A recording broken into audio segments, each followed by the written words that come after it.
We live in a time of great technological advances. We live in a time where we believe almost blindly, almost religiously, in the powers of science and scientists, and experts, doctors, and yet we are suddenly finding ourselves without a solution, without a clue. We don't know what we're dealing with. We don't know how to respond. We don't know how to control it. We don't even know what it is. And it's very good for the soul to be reminded that we have not mastered the universe. We have not conquered nature. We still have a long way to go for that. Now, there are people who actually say, and they say, why would God allow such a virus?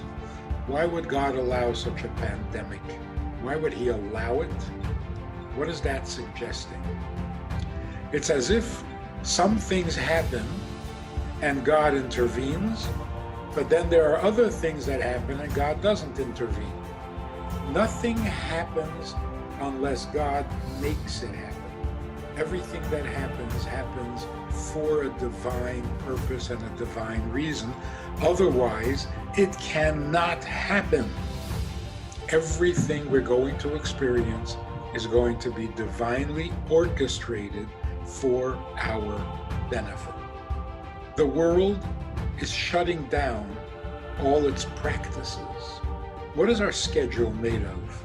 We go here, we go there, we do a little of this and we do a little of that, and then we come home and we've had it. All of a sudden, without anyone saying a word, no theater, no partying, no traveling, no going anywhere. All our habits have now been canceled. We have been freed and liberated from our Mitzrayim. We are so caught up in these things that we actually started to believe that that's what life is about. Life is about going to school, going to work, going to parties, going to a theater, going for some entertainment, going for some shopping. That's life. Now we're seeing it's not. This is a very good thing. The break of habit that this virus is bringing is such a fantastic opportunity to change the habits we've been trying or hoping to change, planning to change for years. But, an hour goes by, a week goes by, a month goes by, and you haven't changed it. Now, we have the perfect opportunity. Everything is changing anyway. We can now have the life we choose. We are encouraged by events to rethink where we put our energies. What are we living for? What are we getting up in the morning for? The world is going to be a much better place as soon as this thing is over. That is really a pre-pesach message. Every generation has to come out of its Mitzrayim, out of its enslavement. And what we're seeing now is, like in the days of Egypt, Jews were pushed out of Mitzrayim. Here we're being pushed out of our habits.